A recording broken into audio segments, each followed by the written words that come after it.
Apabila Abu Darda ni, dia kata, tuan, bahawasanya adalah bagiku satu orang isteri yang aku sangat kasih kepada dia. Abu Darda ni sahabat Nabi.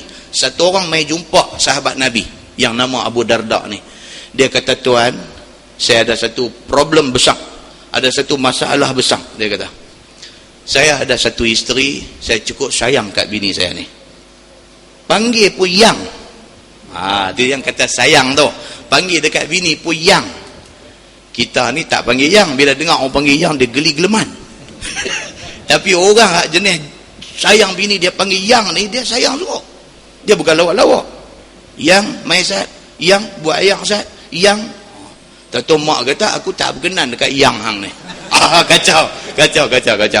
Ini cerita sudah jadi. Dia pergi jumpa Abu Darda, dia habaq dekat Abu Darda, aku ada masalah besar, aku ada satu isteri, aku cukup sayang dekat dia ni, dan bahawasanya ibu aku tidak suka kepada isteri aku tu.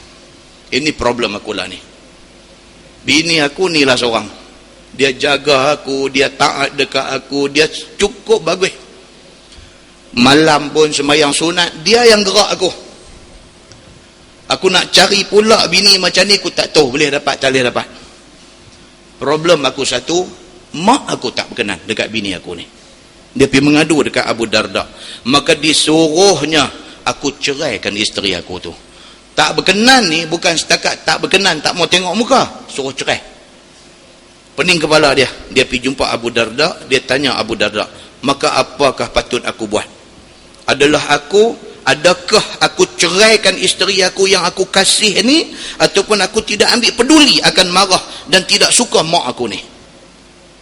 Dah nampak tu keadaan tu.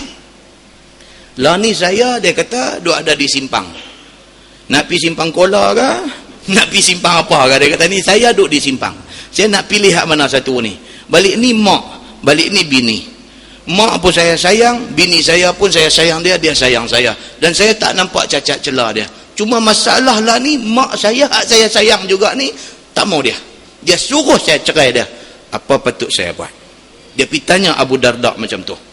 Bila didengar oleh Abu Darda akan kata laki-laki yang demikian itu, lalu jawab Abu Darda, qala Abu Darda, sami'tu Rasulullah sallallahu alaihi wasallam yaqul, al-walid awsatu abwabil jannah, fa in syi'ta fa adhi' zalikal bab aw ihfazhu. Dia pergi jawab lagu tu. Kata Abu Darda, aku dengar Nabi SAW bersabda, ini spesial, ini istimewa sahabat-sahabat. Mereka tak jawab ikut akal mereka. Mereka jawab hadis. Nabi kata apa? Pasal akal kita ni leceh. Tapi yang Nabi kata tentu betul. Pasal apa? Pasal hak Nabi kata tu wahyu daripada Allah Subhanahu wa ta'ala. Bila dia ni mai tanya Abu Darda hal ni, Abu Darda terus jawab apa? Dia kata, aku dengar Nabi SAW bersabda. Nabi kata, bapa itu, yakni keredaan bapa itu dan kepuasan hati ibu bapa itu adalah sebaik-baik pintu syurga yang disediakan Allah. Aku tak tahu kata apa. Aku kesian ke hang. Aku simpati dengan hang. Cuma Nabi beritahu satu, mak bapak ni pintu syurga, bini ni. Tapi Nabi habang lagu ni. Nabi kata apa? Nabi kata mak pak ni pintu syurga. Kalau hang mau pintu syurga tu duk terbuka, tunggu hang masuk, taatlah kepada dua ibu bapa. Pintu syurga duk terbuka, tunggu. Faham, ambil lah. Dia jawab lagu tu. Dan ataupun engkau peliharakan pintu syurga pintu syurga itu biar terbuka, yakni dengan memuaskan hati ibu bapa. Demikian juga ibu dan bapa kamu. Dia kata tu dia. Kalau betul nak pintu syurga buka, jaga kehendak mak pak. Itu saja boleh jawab. Kata At-Tirmizi, ini hadis sahih. Ini hadis sahih. Masalah menjunjung suruh dua ibu bapa dan menjauhkan tegah dua ibu bapa itu adalah wajib. Dia kata wajib. Selama tiada ada suruhnya atas berbuat maksiat. Selagi dia tak suruh kita buat benda maksiat, benda dosa, kena ikut. Ataupun selama tiada ditegah kita meninggalkan maksiat. Kita nak tinggal maksiat, dia tegah kita, dia suruh kita pergi buat maksiat. Itu kita boleh bantah dia. Dan haram menyakiti dua ibu bapa itu, sikit ataupun banyak. Bagi sakit hati mak pak ni sikit pun tak boleh, banyak pun tak boleh. Tak boleh. Cerita dia jangan bagi sakit hati. Maka haram semata-mata menyakiti keduanya, melainkan bahawa menyakiti keduanya itu dengan kerana nak menyempurnakan hak yang wajib kerana Allah. Contoh, anak perempuan pakai tudung elok. Balik main di rumah, mak dia kata, ni awak yang pakai lagu ni. Mama tak suka tengok orang pakai macam ni. Buka.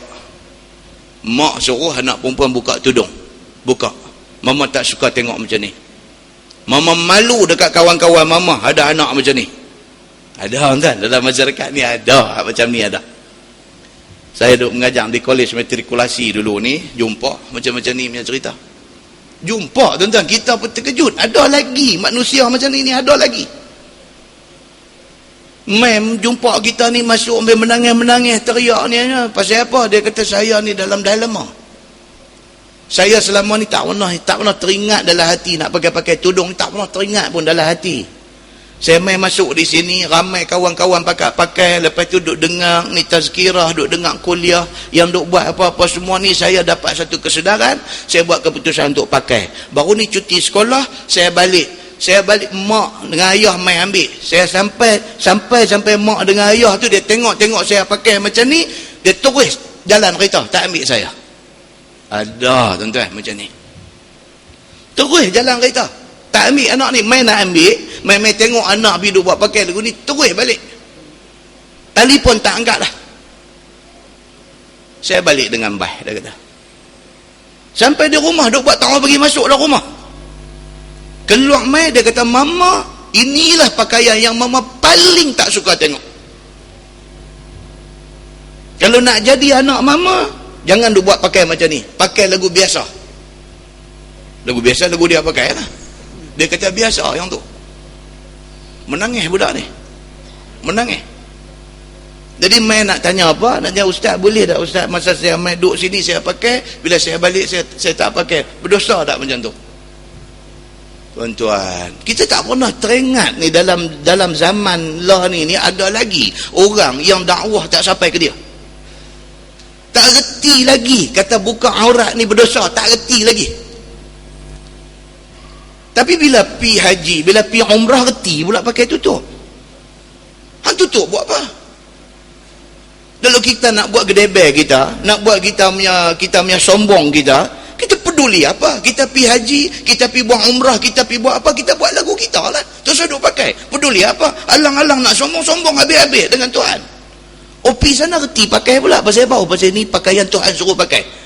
Bila balik mai buat tak reti. Bila buka balik, awak jadi macam ni. Nak marah tuan-tuan. Kadang-kadang kita tengok benda macam ni, nak marah awak. Ada lagi spesies yang macam ni. Spesies dia panggil jenis macam ni. Ada lagi spesies macam ni. Muslimin dan muslimat yang dirahmati Allah. Kalau mai sampai macam ni, dia kata mak bapak ni menghalang kita daripada nak menunaikan hak Allah. Pada ketika itu bantah tidak berdosa. Ni hak dia nak abang ni. Maka hak Allah itu lebih utama, dia kata. Hak Allah itu lebih utama. Maksudnya benda yang fardu, benda yang wajib. Kalau benda sunat, dia kena kira lain pula. Kalau benda sunat, dia kira lain. Benda fardu, benda wajib, dia tak boleh kompromi. Tak boleh nak bertolak ansur dalam soal fardu, dalam soal yang wajib. Dia kata, baik. Maka jikalau sekiranya menyuruh keduanya, kedua ibu bapa ni suruh anaknya talak isterinya dan seumpamanya, nescaya wajib menjunjung suruh keduanya itu. Tu dia. Jadi awal-awal masa nak menikah, ambil persetujuan mak pak dulu. Itu cara selamatnya macam tu. Ambil persetujuan mak pak dulu. Kadang ibu bapa ni yang dia piduk cari pasal nak, bukan pasal apa, pasal dia ada calon lain. Budak ni piduk bantah nak ambil juga budak ni. Walaupun budak anak pilih ni 10 kali lebih baik daripada hak dia berkenan, dia tak nampak dah baik budak ni. Pasal dia mau orang lain dulu ni. Jadi bila menikah juga, ini yang problem duk timbul. Di sinilah Islam awal-awal dia kata apa? Mak pak dengan anak ni settle awal-awal. Setuju 100% baru pergi menikah. Supaya tak timbul masalah yang disebutkan ni. Kemudian sambung tajuk baru, dia kata bab ma jaa fi uquqil walidain. Iaitu bab yang datang pada menyatakan hadis yang membicarakan derhaka kepada dua mak bapa. Ni dia makin berat. Tajuk dia duk makin berat. Derhaka mak pak, tuan-tuan tahulah cerita derhaka mak pak ni cerita cukup leceh. Drama pun sempena hari ibu itu dia main macam-macam Saat lagi hak bumi telan sampai tinggal nampak jari ujungnya apa-apa ni semua. Ni cerita ni dia nak beritahu apa? Nak beritahu kata itu dosa besar. Jangan duk pergi buat benda-benda macam ni. Hak duk sebar dalam SMS, dalam apa, hantar multimedia message, hantar terus apa, internet, email apa semua, tunjuk gambar kunun kata jadi di negeri Arab mana atau keluar mai jadi macam ikan pari apa, wallahu alam. Sejauh mana betul tak betul kita tak tahu. Tapi cerita-cerita macam ni ada keluar. Saat lagi mai pula satu gambar apa keluar mai kununnya di hospital Saudi kata beranak-beranak mai keluar rupa macam ulang. Lepas tu pi kaitkan insiden tu dengan kejadian, wallahu alam. Kita tak tahu. Bukti yang kemah-kemah betul pun tak ada dan sebagainya. Cuma apa pun kita tengok hadis Nabi sallallahu alaihi wasallam, Nabi kata apa? Ketahuilah saudaraku, janganlah bantah apa suruh ibu bapa itu. Dia start tu dah cantik dah. Dia kata cerita dia macam ni, tak usah cari masalah. Dengan mak pak jangan bantah. Tu aja. Itu aja, bukan susah nak faham. Dan tidak menurut apa yang ditegahnya. Jangan macam tu. Maka berdosa besar anak yang demikian itu. Dan haram sangat dia kata. Kalau tuan-tuan tengok dalam hadis lain teruk lagi. Dia kata mana-mana anak yang mati dalam keadaan mak pak duk murka kat dia. Apa jadi ke dia? Esok bukan kata syurga tak boleh masuk. Bau syurga pun Allah haramkan ke atas dia. Sedangkan hadis kata apa? Bau syurga ni boleh bau dalam jarak perjalanan 70,000 tahun perjalanan akhirat. Mengikut masa akhirat. 70,000 tahun lagi perjalanan nak pergi ke syurga tu, wangi syurga dah boleh bau. Tapi orang yang mati dalam keadaan derhaka mak pak, bau syurga pun Allah tak bagi. Jangankan nak masuk syurga. Cerita ni berat. Dia kata, dan tidak menurut apa yang ditegah oleh ibu bapa, maka berdosa besar dan haram sangat dia. Bermula dalil yang menunjukkan yang demikian itu adalah hadis yang dikeluarkan oleh Imam At-Tirmizi. Kata dia, an Abi Bakrah radhiyallahu anhu qala Rasulullah sallallahu alaihi wasallam, ala uhaddithukum bi akbaril kabair. Diriwayatkan daripada seorang sahabat Nabi sallallahu alaihi wasallam, nama dia Abi Bakrah radhiyallahu anhu. Sabda Nabi sallallahu alaihi wasallam, maukah aku bagi tahu kepada sekalian kamu sebesar-besar dosa? Nabi tanya sahabat, apa mau aku nak bagi tahu? Dosa yang paling besar dalam dunia ni apa? Pada setengah riwayat kata 3 kali Nabi sebut benda ni. Nabi ulang 3 kali di depan sahabat ni, ala uhaddithukum bi akbaril kabair, ala uhaddithukum bi akbaril kabair, ala uhaddithukum bi akbaril kabair. Nabi kata, hampa mau tak aku nak habaq dekat hampa satu benda yang merupakan dosa yang paling besar dalam dunia ni? Nabi ulang 3 kali, kata dalam setengah riwayatnya. Apabila didengar oleh sahabat, Nabi SAW mau menceritakan kepada mereka barang yang menjadi sebesar-besar dosa kalau dilakukannya, maka jawab para sahabat, qalu bala ya Rasulullah, qala al-isyraku billah wa uququl walidain. Kata para sahabat, bahkan ya Rasulullah, ceritalah dekat kami apakah dosa yang paling besar itu. Bila didengar Nabi SAW yang demikian, Nabi bersabda, sehabis-habis besar dosa ialah syirik dengan Allah. Itu kok mana pun dia nombor 1. Syirik dengan Allah ni kok mana pun nombor 1. Ada hajat dalam hati, pergi cari satu tok keramat manakah, pergi duk minta hajat. Kebetulan Allah pergi bagi hajat tu tertunai, pergi duk sembelih kambing di tok keramat tu. Dosa paling besar di sisi Allah. Dosa paling besar di sisi Allah Subhanahu wa taala. Al-isyraku billah, iaitu kamu beriktikad bahawa Tuhan macam makhluk misalnya. Syirik. Itu ingat Tuhan ni serupa kita. Syirik. Ataupun dikatakan Tuhan itu ada 2. Syirik. Itu ingat Tuhan ni dia ada anak, malaikat tu anak dia. Syirik. Dia duk ingat kata Nabi Isa tu betul, macam orang Kristian kata Nabi Isa ni anak Tuhan. Pasal apa? Pasal mak dia tiba-tiba mengandung dan beranak mai ke dia, sedangkan mak dia satu perempuan baik, tidak pernah buat jahat dengan mana-mana lelaki-lelaki. Dah nak kata apa? Dia kata mesti anak Tuhan. Syirik dia dengan Allah Subhanahu wa taala, itu dosa paling besar, dia kata. Ataupun kata Allah itu tidak kekal.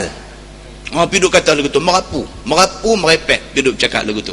Ada satu orang pernah main tanya, dia kata, Ustaz, saya duk fikir benda ni lama dah, dia kata. Dia pergi start lagu tu. Kita pun dah jadi lama ni, apa benda nak tanya aku ni? Saya duk fikir benda ni lama dah. Dia kata sakit kepala, Ustaz, tak ada jawapan. Kita kata, duk fikir apa? Dia kata kita ni, Ustaz, kita ni nama makhluk. Makhluk ni maknanya benda yang kena cipta. Yang mencipta kita ni Khalik, Allah, Tuhan yang mencipta kita. Maknanya kita semua ni, makhluk semua ni baru. Allah cipta kita, baru kita ada. Saya duk fikir ni, Allah ni, Ustaz, dia sebelum dia buat kita, dia duk buat apa? Ya Allah, kata, benda tu yang habis duk fikir. Dah sebelum dia buat kita ni, dia kata sebelum dia buat bumi, sebelum dia buat segala macam planet-planet, sebelum dia bagi ada tumbuh-tumbuhan, sebelum dia buat manusia duduk atas muka bumi, sebelum dia buat menatang, sebelum ni semua ni, Tuhan dia duk buat apa? Kata. Bukan kerja hang duk fikir Tuhan buat apa. Ni yang kata manusia ni. Nabi kata dah, tafakkaru fi khalqillah wala tafakkaru fillah. Fikir tentang benda hak Tuhan bagi jadi ni, kita akan nampak kebesaran Allah. Jangan duk fikir pasal Allah. Awal dah dipesan dekat kita ni, jangan duk fikir pasal Tuhan. Tu bukan kerja kita duk fikir. Kita kerja di pejabat, kita duk fikir bos kita ni dia buat apa. Dia fikir dia lah dia nak buat apa pun. Kita fikir kita ni kerja hak bos bagi ni buat ke tak ke? Dia duk fikir bos ni, dia ni sebelum dia main office dia, pagi-pagi dia duk bangkit pukul berapa. Dia fikir dia lah dia nak bangkit pukul berapa pun. Kalau dia tak sembahyang pun dia kena dengan Tuhan. Yang hampir duk kalang kabut nak tahu dia bangkit pukul berapa, buat apa? Kalau bos kita pun kita tak boleh duk ambil tahu, ni kepula Allah Subhanahu wa taala. Ada orang hak jenis pergi cari penyakit ni ada. Ini dia beritahu, duk ingat benda-benda macam ni boleh rosak dan sebagainya, dan berkata dengan umpama yang tersebut itu, ataupun menyembah lain daripada Allah seperti sembah berhala dan sebagainya, macam-macam benda yang kata syirik ni, dia sembah lain daripada Allah. Ambil satu gambar apa ke gantung di dinding, dia tiap pagi bangkit tidur pergi duk tengok gambar tu, dia ada unsur ta'zim kepada gambar tu, unsur membesarkan gambar tu, berdosa. Nah, patut-patut aja, jangan ada sampai unsur ta'zim, unsur membesarkan benda tu, tak boleh, dia kata. Dan dialah yang dikatakan menyekutukan Allah. Dan kemudian daripada itu ialah derhaka dua ibu bapa. Dosa besar yang kedua ialah derhaka ibu bapa. Maka siapa tidak turut dan tidak taat kepada dua ibu bapa, maka dia orang yang derhaka namanya. Masalah saksi palsu ataupun kata bohong, itu juga terbilang di dalam dosa besar. Semalam baru kita mengajar di Masjid Tanjung semalam ni, kita ambil daripada tafsir Ibnu Kathir, Imam Ar-Ruyani, dia senaraikan dekat 30 dosa besar. Dia ambil daripada hadis-hadis. Mana hadis yang nak kenal dosa besar ni satu aja, disebut dalam Quran, dalam hadis kata dosa besar, itu dosa besar, satu. Yang kedua, perbuatan tu ada ancaman yang keras. Kalau kita buat, dia ada satu ancaman yang keras kepada orang yang buat, dan ancaman tu mai daripada Quran ataupun daripada hadis, maka itu dosa besar. Imam Ar-Ruyani dia menyenaraikan satu, dia kata syirik, yang tu memang nombor satu, syirik kepada Allah, kemudian sihir, kemudian bunuh diri, kemudian bunuh orang, makan riba, makan harta anak yatim, lari daripada medan perang, zina, homoseks, minum arak, mencuri, tuduh palsu, sumpah palsu, putus silaturahim, derhaka ibu bapa, tipu dalam timbang dan sukat. Ni orang menyaga, dia timbang, dia sukat, dia tipu. Tak semayang, dusta Nabi, mencaci sahabat Nabi, tak mau menjadi saksi yang benar, memberi ataupun makan rasuah, menjadi broker zina. Dia kata orang nak berzina, kita pergi jadi broker. Satu laki-laki, satu perempuan. Hak laki-laki ni kawan kita, dia ada satu perempuan, girlfriend dia, tak menikah, tak apa. Kita pula tolong pula bagi Atok tempat mereka nak berzina. Kita kata, nah kunci rumah, aku ada satu rumah di manakah satu tempat, hampa pergi sana, ada security guard jaga apa semua, hampa nak buat apa-apa melingkup pergi tentu. Kita kata, kita menjadi broker kepada orang nak berzina, juga dosa besar. Fitnah, dia kata, enggan, engkar, tak mau bayar zakat, bunuh menatang dengan api, dosa besar. Ini semua ada di dalam hadis. Kita orang kampung, kita nak bunuh tebuan, kita buat guna, kita cucuh sarang dia, haram di sisi agama. Menatang hidup ni tak boleh bunuh dengan api. Pasal apa? Dalam hadis Nabi bagi tahu, Allah sudah pesan benda ni. Nabi kata, yang berhak menggunakan api untuk mengazab makhluk ni Allah saja, Nabi kata. Di kita kampung, seorang tebuan bakar, tak boleh dalam agama, tak boleh. Buat cara lain, cari cara macam-macam mana. Kalau ada ilmu kebal, naik pergi pekuk dengan kain pelekat, buat turun lagu tu aja. Bunuh dengan api, dia duduk di dalam dosa besar. Isteri tolak ajakkan suami untuk bersama, sedangkan dia tidak ada uzur, dosa besar. Makan babi, makan bangkai dan sebagainya, sedangkan tidak darurah, tidak dalam keadaan darurat, dosa besar. Itu yang disenaraikan oleh Imam Ar-Ruyani, yang dikatakan dosa besar ni macam tu. Baik, ni kita baca lagi. Dia kata saksi palsu ataupun cakap bohong, itu juga termasuk di dalam dosa besar juga. Dengan dalil sepotong hadis ini, sambung hadis tadi, dia kata qala wa jalasa wa kana muttaki'an.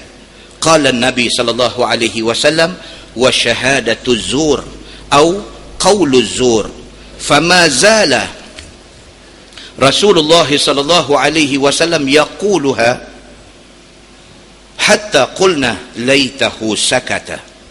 Kata Abu Bakrah, apabila habis sabda Nabi sallallahu alaihi wasallam yang demikian itu, lalu duduk Nabi dengan betul. Padahal ia berkata dengan perkataan tadi, Nabi duduk bersinduh diri. Nabi, masa Nabi duduk habang tadi, Nabi duduk muttakian. Muttakian ni duduk sandang. Ni Arab dia panggil muttakian. Kalau ada handrest ni, kita letak tangan atas kiri kanan ni, sandang, itu dia panggil muttakian. Nabi masa duduk bercakap hak mula tadi, Nabi duduk muttakian, duduk sandang macam tu. Kemudian Nabi perbetul duduk, dia duduk bagi lurus depan macam tu pula. Lepas tu Nabi kata apa?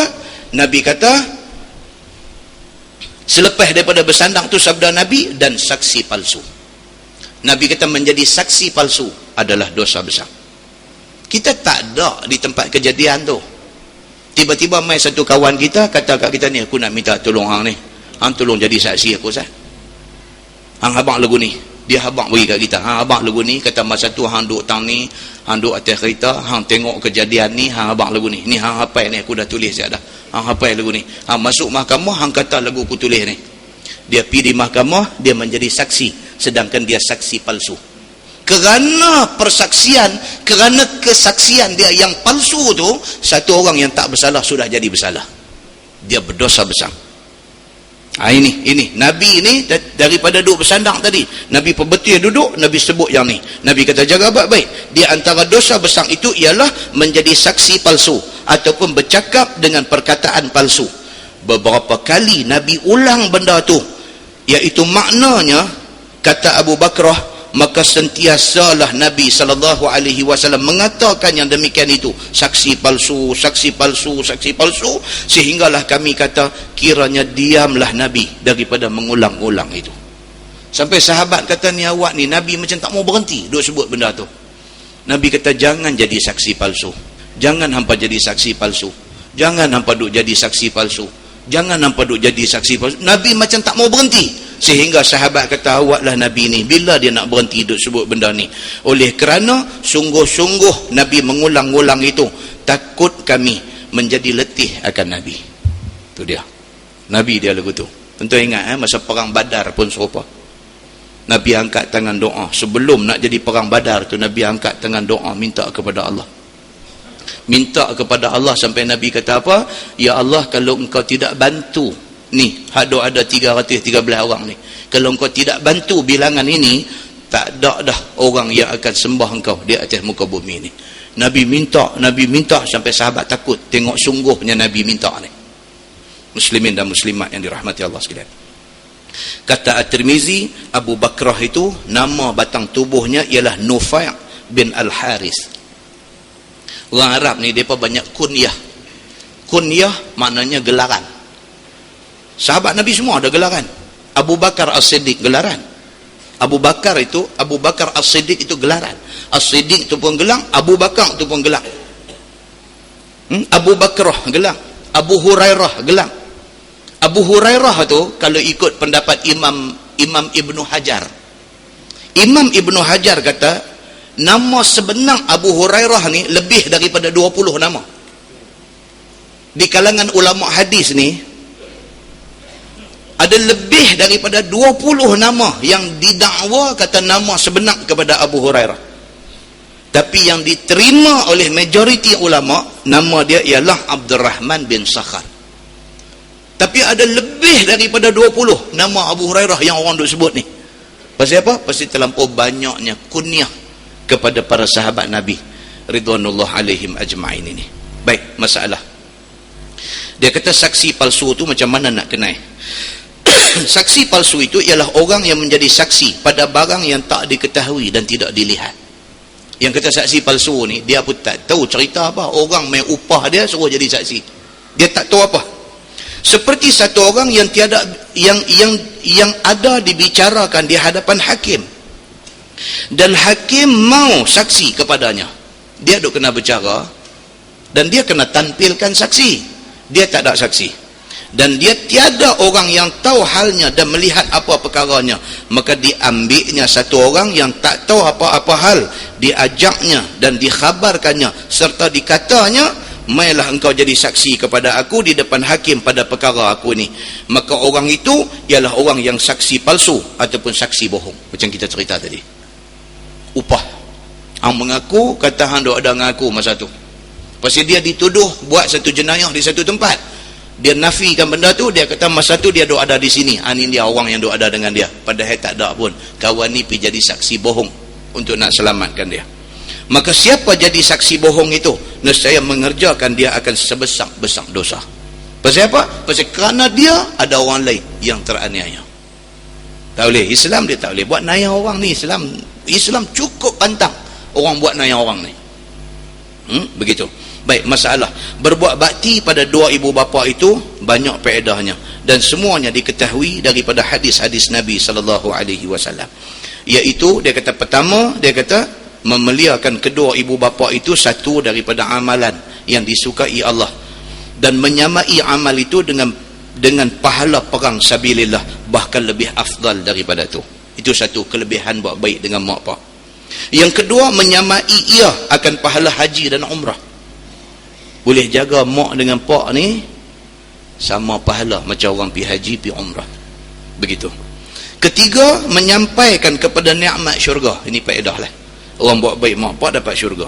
Keempat, menambah umur dan dimurahkan rezeki, dan sebab bagi berkat pada harta. Yang semuanya itu dengan sebab menghormat dua ibu bapa itu, dijadikan Allah cerdik pintar anak-anak dia dan bersih suci, dan juga berpetunjuk mendapat hidayah dan dapat taufik daripada Allah. Maka jadi biasa atas kasih akan dua ibu bapaknya itu.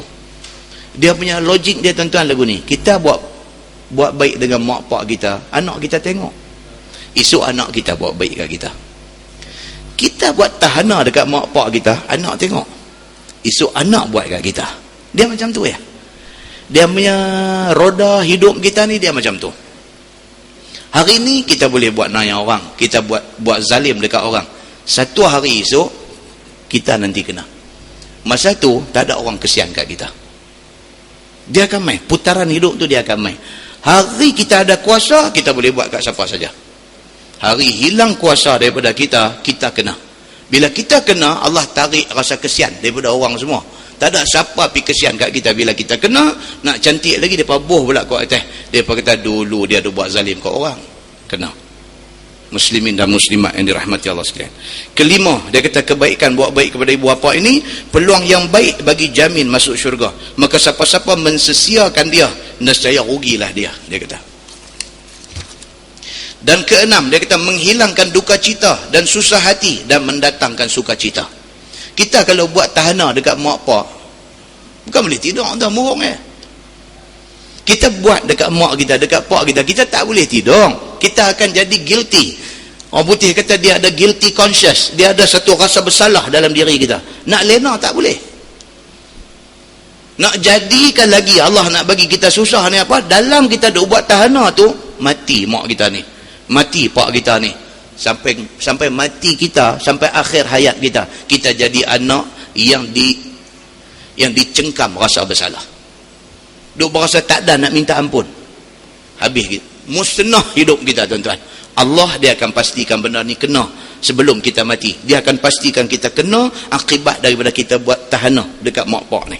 Dan menjamin akan dapat kemenangan. Ketujuh, dan telah disertakan Allah Ta'ala akan redanya dengan reda dua ibu bapa itu. Itu kebaikan dia.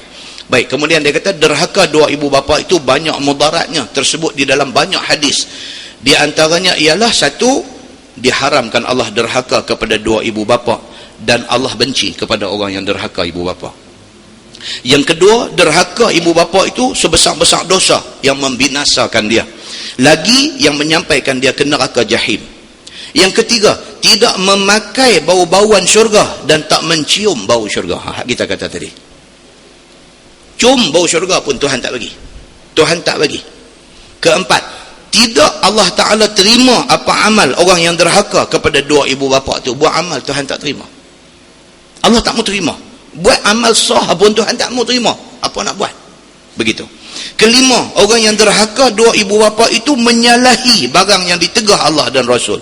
Keenam, dapat kepada orang yang derhaka ibu bapa itu balas kepada derhakanya itu di dunia sebelum mati. Ini adalah hadis. Tuhan akan pastikan sebelum dia mati, dia akan kena satu hukuman di atas dunia, iaitu daripada kehinaan dan sehabis-habis papa, dan dapat macam-macam penyakit, dan marah keluarganya pada dia, dan berjauh ia dengan dia. Keluarga dia pun nanti rosak kalau dia buat tahana dekat mak bapak dia. Dia akan jadi macam tu. Ketujuh, dilaknat Allah dan Rasulnya dan malaikat dan orang-orang semua.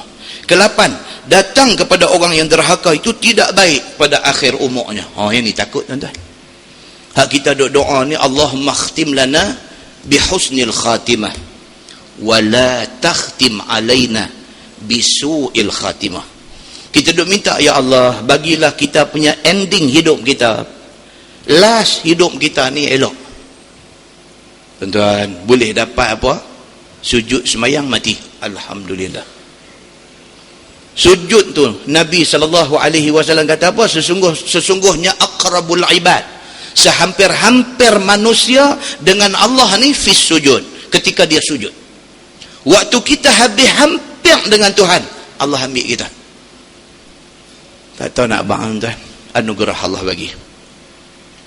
Tapi bagi orang yang derhaka kepada ibu bapa, dia tak dapat benda ni. Nabi kata dia tak dapat benda ni, bahkan dia akan dapat su'ul khatimah, na'udzubillahi min zalik, pergi mati tempat tak elok misalnya, dan dibutakan Allah mata hatinya, dan dicabut iman daripadanya, dan tiada upaya bertutur dia dengan dua kalimah syahadah. Habis dia kunci kita. Orang main duk talqin di telinga ni, duk talqin di telinga ni, la ilaha illallah, tak boleh sebut tuan-tuan. Dengar ni, duk masuk ni, nak sebut tak boleh. Daripada awak dia tak respon ni, buat lain. La ilaha illallah. Ayah mata keluar, tak boleh nak mengucap. Ayah mata keluar. Hati tahu dah ni, awak aku tak boleh nak mengucap ni, awak aku tak boleh nak mengucap ni. Ayah mata keluar darah, mulut tak boleh sebut. Allah hantar malaikat pegang lidah ke apa pun tak tahulah, jam dia ni. Nabi SAW dah beritahu benda ni. Kesembilan, dia kata jadi huduh rupa orang yang derhaka ibu bapa ni dan berubah rupa anak Adamnya kepada rupa Kaldai. Ini juga ada dalam hadis. Akhirat esok orang lain bangkit atas rupa manusia, dia bangkit rupa Kaldai. Pasal apa? Derhaka mak bapa. Ini cerita dia. Kita kena ingat satu tuan-tuan, kita jadi anak dan kita jadi ibu bapa. Kita habang kuliah mula itu, tak ada seorang manusia yang dia tak ada ibu bapa, dan ada di kalangan manusia ni yang dia juga ibu bapa. Dia ada ibu bapa dan dia pun ibu bapa kepada anak dia. Sewaktu kita jadi ibu bapa, jangan kita buat macam hak contoh tadi ni, piduk tak berkenan dengan menantu, piduk tak berkenan dekat hak tu hak ni, sampai kita letak anak kita dalam keadaan serba salah, jadi payah. Menantu dah memang bagus dah, tapi sebab anak ni dulu tak berkenan hak kita pilih, dia pilih orang lain. Walaupun hak anak kita pilih tu bagus, kita bagi satu tekanan dekat anak kita, nak suruh dia bercerai juga dengan isteri dia. Kita pada waktu tu jadi ibu, jadi bapa, tapi jahat. Tapi anak kena patuh juga dekat kita, tapi kita zalim pada anak kita. Kita juga berdosa dengan Allah. Anak kalau tak ikut kita, anak berdosa. Kita saja pergi letak anak kita dalam masalah macam tu. Kita kena ingat, waktu tu kita jadi mak bapak, tapi kita kena ingat kita pernah jadi anak kepada mak bapak kita dulu. Kalau mak bapak kita buat lagu tu kat kita dulu, macam mana kita? Dunia ni dia macam tu. Nabi kata apa? Da' yadaka ala sadrik, fama ahbabtahu li nafsik fa ahibbahu li ghairik.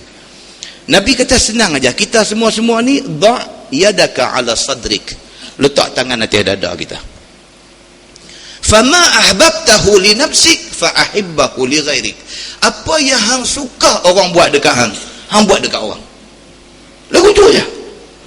Kita tanya diri kita sendiri. Waktu kita duduk sorang-sorang, kita tanya diri kita sendiri. Kita suka orang buat apa kat kita? Kita suka orang hormat kita, kita kena hormat orang. Kita suka orang buat apa kat kita? Kita suka orang mai, orang tunjuk kata dia kasih dekat kita, kita kena belajar kasih orang. Kita tak suka orang buat apa kat kita, kita tak suka orang duk fitnah kita, orang aibkan kita atas kesalahan masa lalu kita dan sebagainya. Kita jangan pergi duk fitnah orang, jangan kita pergi duk aib orang. Apa yang kita suka orang buat kat kita, itu kita buat kat orang. Apa kita tak suka orang buat kat kita, jangan kita buat kat orang. Nabi ajak macam tu aja. Terus saya tanya orang, tanya diri kita sendiri, kita suka apa? Buat benda tu kat orang. Muslimin dan muslimat yang dirahmati Allah sekalian. Baik, dia kata mempermaki ibu bapa ataupun menyebabkan orang maki ibu bapa, semuanya itu dosa belaka. Bermula dalil yang menunjukkan atas yang demikian itu. Dalil yang menunjukkan atas yang demikian itu ialah hadis Nabi sallallahu alaihi wasallam an Abdullah bin Amr radhiyallahu anhu qala qala Rasulullah sallallahu alaihi wasallam minal kaba'ir an yashtima ar-rajul walidayhi.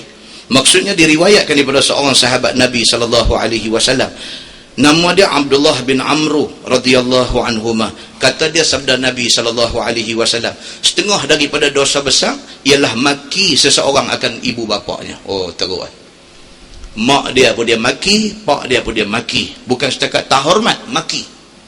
Itu masalah. Dia kata maki ibu bapa itu sangatlah dahsyat kerjanya. Tiada mau sekali-kali orang yang bertabiat baik itu buat yang demikian itu. Jikalau sehabis-habis marah dia sekalipun kepada ibu ataupun kepada bapaknya, jangan sampai maki mereka. Sungguh juga boleh jadi mempermaki ibu bapa itu, iaitu daripada anak yang sangat bongkak, sombong dan kurang ajar, serta sudah rosak tabiat dan rosak akalnya. Dia kata orang ni yang boleh maki mak pak ni, ini orang paling teruk dalam dunia. Dia kata, mak dia mengandung ke dia, mak dia beranak mai ke dia, macam nak bercerai nyawa, nak boleh keluar dia ni. Mak dia bela dia, mak dia sayang dia, mak dia bagi segala-galanya dekat dia, kasih sayang, pelajaran, pendidikan, semua bagi kat dia. Dia cerdik sikit, dia maki mak dia. Dia kata mak ni lah, mak tak mengaji sekolah, mak bodoh. Oi tuan-tuan, kita hak dengar ni pun berasa sakit, macam orang kenyok hati kita. Mak yang dengar kalam tu daripada mulut anak dia, tuan-tuan bayangkan macam mana hancur luluh hati dia. Ni anak yang aku berkorban selama ni, ini balasan dia dekat aku. Ini tuan-tuan, maka dia kata ini orang paling teruk dalam dunia. Adapun orang yang bertabiat baik, maka tidak sekali-kali dia maki dua ibu bapaknya itu. Orang akhlak baik, mak pak dia tak pernah mulut dia pergi maki mak pak dia. Dengan kerana itu, apabila didengar sahabat akan sabda Nabi SAW tadi, maka tampil bertanya mereka itu. Qalu ya Rasulullah, wa hal yashtimur rajul walidai? Kata mereka itu, ya Rasulullah, adakah orang yang maki akan dua ibu bapa? Sahabat ni bila dengar Nabi habang kata dosa besar orang yang maki mak pak, sahabat dengar ni dia, adakah orang macam ni? Adakah orang yang maki mak pak ni? Apabila didengar Nabi akan perkataan sahabat yang demikian, maka Nabi pun bersabda, na'am. Kata Nabi, ya ada. Nabi kata, ada. Dalam ramai-ramai ada yang mulut gamak pi maki mak, maki pak ni ada. Yang ni sesungguhnya mempermaki seorang akan ibu bapaknya itu mungkin jarang-jarang ada, tetapi selalu ada anak menyebabkan orang maki mak bapak dia. Ini pun satu bentuk maki mak pak juga. Dia sendiri dia tak maki mak pak dia, tapi dia jadi punca orang maki mak pak dia. Kalau zaman hari ini kita kata anak kita ni tak apalah duk main masjid dengan duk bagus. Anak kita ni dalam kawasan perumahan, dalam kawasan taman perumahan ni, anak kita ni orang kenal duk koyak minyak motor pukul 11, pukul 12, pukul 1 pagi, duk koyak minyak motor, reng, angkat tayar. Anak kita, orang maki siapa? Orang maki kita. Orang akan tanya apa tuan-tuan? Anak siapa? Orang tak tanya budak tu nama apa, orang tanya anak siapa. Dia naik nama kita, anak Haji Semih. Kena kita ni tuan-tuan, kena kita ni pasal apa? Dia punca orang maki kita. Macam tu. Dia kata dengan sebab dia mempermaki bapa orang lain, ataupun satu sebab lagi apa dia? Dia pergi maki pak orang lain. Dia maki pak kontu maki balik pak dia. Pak dia kita. Pak dia kita. Dia pergi jadi macam tu. Atau maka tidaklah ia mempermaki bapaknya jua namun. Maka tidakkah itu bermakna dia maki bapaknya jua? Dia jadi punca orang maki pak dia, maknanya dia maki pak dia. Pasal dia jadi sebab kepada orang maki pak dia. Itulah makna sabda Nabi, yasubbu abar rajul fayashtimu abahu wa yashtimu ummahu fayasubba ummah. Nabi kata apa? Mempermaki satu orang yang marah itu akan bapa orang lain, maka dibalas oleh orang itu mempermaki bapa dia. Dia memaki pak kontu, dia kata kepala bapa hang, dia kata kat kontu. Kontu jawab balik, kepala bapa hang juga. Kepala kita kena. Kepala kita kena kerana dia. Dan mempermaki pula satu orang itu akan ibu orang lain, maka dengan sebab tu mempermaki orang akan ibu dia. Dia maki mak orang, orang maki mak dia. Mak dia, bini kita. Kena. Lalu, dibalas maki pula oleh orang lain akan ibu dia. Maka tidakkah itu bernama dia menjadi punca mempermaki bapa dan ibunya sendiri. Kata At-Tirmizi, ini hadis hasan lagi sahih. Masalah ibu atau bapa kena maki dengan sebab maki ibu bapa orang lain itu berdosa besar. Dia kata. Dengan mendapat faham daripada hadis yang masalah tadi. Apatah lagi satu orang yang maki ibunya atau bapaknya sendiri. Ini teruk lagi lah. Bukan orang maki mak pak dia, dia sendiri pergi maki mak pak dia. Ini lagi teruk. Maka berganda-ganda lah lagi besar dosa itu. Dipelihara Allah kiranya akan kita semua daripada sifat yang keji itu yang membawa kita kepada dosa besar. Nah, wallahu a'lam. Lepas ni insya-Allah tuan-tuan. Lepas ni insya-Allah kita masuk bab ma jaa fi ikram sadiqil walid. Tajuk selepas ni ialah memeliakan kawan bapa kita. Kita tahu dia kawan bapa kita, kita kena jaga dia, kita kena respect dia, kita kena hormat dia macam mana kita hormat pak kita. Dan berlaku kepada sahabat Nabi Abdullah bin Umar bin Al-Khattab. Abdullah bin Umar bin Al-Khattab tengah jalan, dia jumpa, bukan jumpa kawan pak dia, jumpa anak kepada kawan pak dia. Abdullah bin Umar bin Al-Khattab, anak Sidina Umar Al-Khattab. Dia bukan jumpa kawan pak dia. Ada satu hadis kata dia jumpa kawan pak dia. Satu hadis yang lain menceritakan dia jumpa anak kepada kawan bapa dia. Pun dia pergi hormat budak ni. Pasal apa? Pasal pak hang kawan pak aku, dia kata. Dia bagi satu keldai dekat kawan tu, dia rongkai serban bagi dekat kawan tu suruh pakai. Pasal apa? Kerana dia mengenangkan pak budak ni kawan dengan bapa dia, kawan dengan Sayyidina Umar Al-Khattab. Macam tu para sahabat Nabi, mereka mempraktikkan apa yang disuruh oleh Nabi SAW. Kemudian dia akan mebab ma jaa fi birril khalah, iaitu bab pada berbuat baik kepada mak penakan. Mak penakan sebelah mak, dia panggil khalah. Khalah ni mak penakan sebelah mak.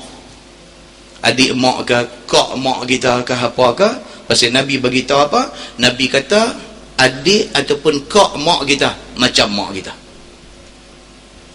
Adik mak kita ataupun kak mak kita, Nabi kata macam mak kita. Bagi orang yang mak dah tak ada tapi masih ada mak penakan sebelah mak ni, Nabi kata pergi buat baik dekat mak penakan ni kerana dia macam mak kita. Tu dia Nabi habang sampai macam tu. Kemudian dia mai pula bab fi da'watil walidain. Ini penting, cerita tentang doa ibu bapa. Dua-dua pihak kena dengar tajuk ni. Kalau kita ibu, kita bapa pun kita kena dengar benda ni, supaya mulut kita ni tak pergi doa tak elok ke anak kita.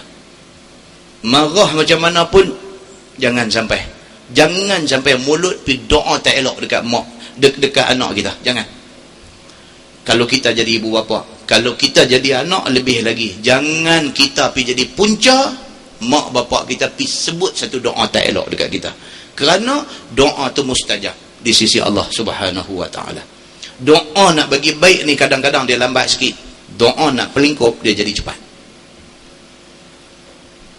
Jangan esok bila dah jadi, baru orang kata dah terantuk, baru tengadah, baru dia ingat balik, aku dulu yang piduk sumpah budak ni jadi lagu ni, hari ni jadi macam yang aku sumpah. Kita kena terima. Kita yang pergi capui mulut, pergi minta tak elok berlaku kepada anak kita. Ini tajuk yang akan datang. Kemudian dia mai lagi fi haqqil walidain, tentang tanggungjawab anak kepada ibu bapa. Apa betul-betul anak ni tanggungjawab apa dekat mak bapa ni? Adakah cukup dengan 50 sebulan tanggungjawab kita selesai?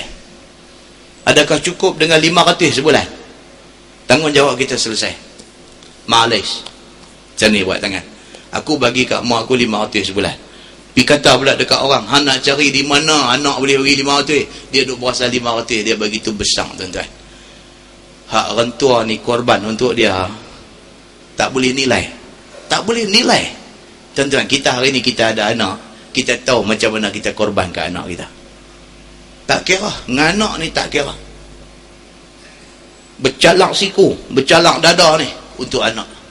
Kalau macam tu kita sanggup buat dekat anak kita, mak pak kita dulu hidup lagi susah daripada kita, bercalak satu badan dia untuk kita. Bolehkah lupa benda ni? Kita hanya reti benda yang agama dah sebut ni bila kita duduk dalam keadaan tu. Hari ni kita tengok orang tua kita umur 70, 80, 90, ada ibu bapa yang panjang umur. Macam mana sakit badan dia duduk cerita kat kita, kita duduk buat tak mau faham. Kita umur 40 lebih, 50 pun sakit dah tuan-tuan. Dia ganda umur kita. Macam mana dia nak menanggung sakit badan dia tu? Cubalah faham benda ni. Kita umur 40 lebih pun dia main sakit ni, Allah. Ingat orang tua ni ganda kita punya umur. Macam mana sakit yang dia tanggung. Muslimin dan muslimat yang dirahmati Allah sekalian. Macam tu punya ingat ada kat kita, Allah akan bagi balik esok. Anak kita ada ingat macam tu dekat kita. Macam tu aja. Untuk kebaikan semua orang, maka turun mai ayat Quran, hadis Nabi SAW. Nak supaya kita selamat dunia, nak kita selamat akhirat. Saya pesan diri saya pesan dekat tuan-tuan semua. Mengaji agama bukan untuk nak bangga-bangga dekat siapa-siapa. Tapi mengaji agama ni nak cermin diri kita, nak perbaik aib dan lemah yang ada dalam diri kita. Tak ada manusia yang tak ada kelemahan, tak ada. Semua manusia ada kelemahan. Banyak dengan sikit aja. Semua manusia ada ruang untuk nak memperbaiki kelemahan dia. Semua orang ada ruang untuk nak memperbaiki kelemahan dia. Jangan mencuaikan ruang yang ada ni. Berapapun umur kita malam ni, kita masih ada peluang untuk nak buat baik di sisi Allah Subhanahu wa taala. Mati kita bila pun, biar ada benda kita bawa balik. Yang benda yang kita bawa balik tu, Allah nilai dia berharga di sisi Allah Subhanahu wa taala. Tuan, muhasabah balik diri kita, apa yang kita buat setakat ni. Ibadat kita banyak mana? Amal baik kita banyak mana? Muhasabah balik, kita tahulah kita duduk tang mana. Lipat gandakan usaha. Quran hari-hari kena baca. Semayang fardu jangan tinggal. Semayang sunat kok mana pun dalam seminggu bagi ada 1-2 kali. 1-2 kali tu saya banyak-banyak. 1-2 kali dalam seminggu. 1-2 kali bagi ada. Pukul 4, pukul 5 pagi bangkit pergi awal sikit. 2 kali seminggu. Bangkit bagi awal sikit. Pukul 5 pagi bangkit, gosok-gosok gigi, ambil ayat semayang, Allahu Akbar, tahajud 2 rakaat. Tunggu ustaz bang subuh, qabliyah subuh 2 rakaat. Semayang subuh, baca Quran sikit. Hak tu kalau boleh buat. Kalau boleh buat bagi jadi kebiasaan kita tuan-tuan. Kalau dan kita buat 5 tahun sebelum kita mati, cukup tuan-tuan. Cukup. Daripada tak buat langsung. Kalau kita boleh start lagi awal, kita boleh buat sampai 10 tahun. Alhamdulillah. Syukur kita kepada Allah Subhanahu wa taala. Banyak tuan-tuan peluang dia ada. Sama-sama kita peringat memperingati. Sama-sama kita ni peringat memperingati. Ada satu sahabat baik kita apakah, ada satu hari apakah saja, satu mesej hantar kat dia pukul 5 pagi saja. 5 pagi kita tembak pergi satu mesej kat dia. Dia pun ambil tengok, bangkitlah semayang tahajud, kata tulis banyak tu kan. Dia pun tengok, dia hantar balik. Kalau dia hantar balik, kepala bapak leceh. Ada juga ni hak jenis melawak kasar ni, kan. Dia tengok kau untuk peringat dia, dia hantar balik kepala bapak dia kata ada kau pula, kan. Jawab balik terima kasih. Bangkit, Allahu Akbar. Kita bangkit semayang pun dapat sikit. Dia SMS mai nilai 2 kupang SMS tu, berapa Tuhan nak balas dekat dia di sana, Allah yang mengetahui. Kan, saja bagi pi. Dia duk kena 2-3 kali dia tutup telefon dia. Ada juga hak nakal macam ni. Kan? 2-3 kali orang duk hantar mesej orang bangkit semayang tahajud, dia tutup bang. Pada muka hangpa hantar. Buang duit dia kata.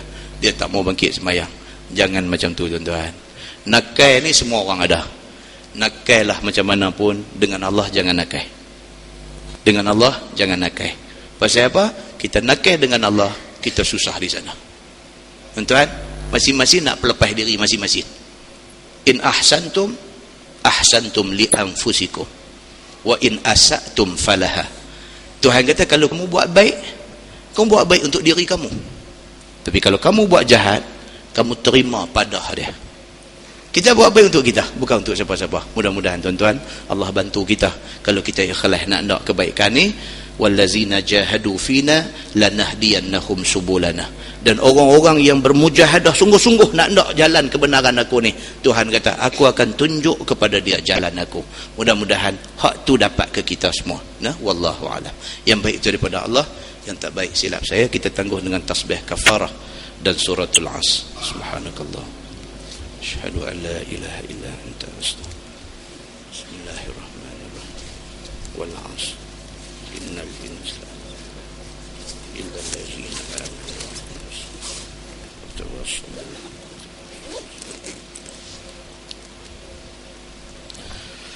اللهم صل على محمد في الأولين والآخرين وسلم رضي الله تبارك وتعالى عن ساداتنا أصحاب سيدنا رسول الله أجمعين. بسم الله الرحمن الرحيم. الحمد لله رب العالمين حمدا يوافي نعمه ويكافئ مزيده. يا ربنا لك الحمد كما ينبغي لجلال وجهك الكريم وعظيم سلطانك. رضينا بالله ربا وبالإسلام دينا وبمحمد نبيا ورسولا. اللهم افتح علينا فتوح العارفين وارزقنا فهم النبيين بجاه خاتم المرسلين. اللهم فقهنا في الدين وعلمنا التأويل واهدنا صراطك المستقيم اللهم أرنا الحق حقا وارزقنا اتباعه وأرنا الباطل باطلا وارزقنا اجتنابه اللهم اجعل جمعنا جمعا مرحوما وتفرقنا من بعده تفرقا معصوما وصلى الله على محمد وعلى آله وصحبه وسلم والحمد لله رب العالمين السلام عليكم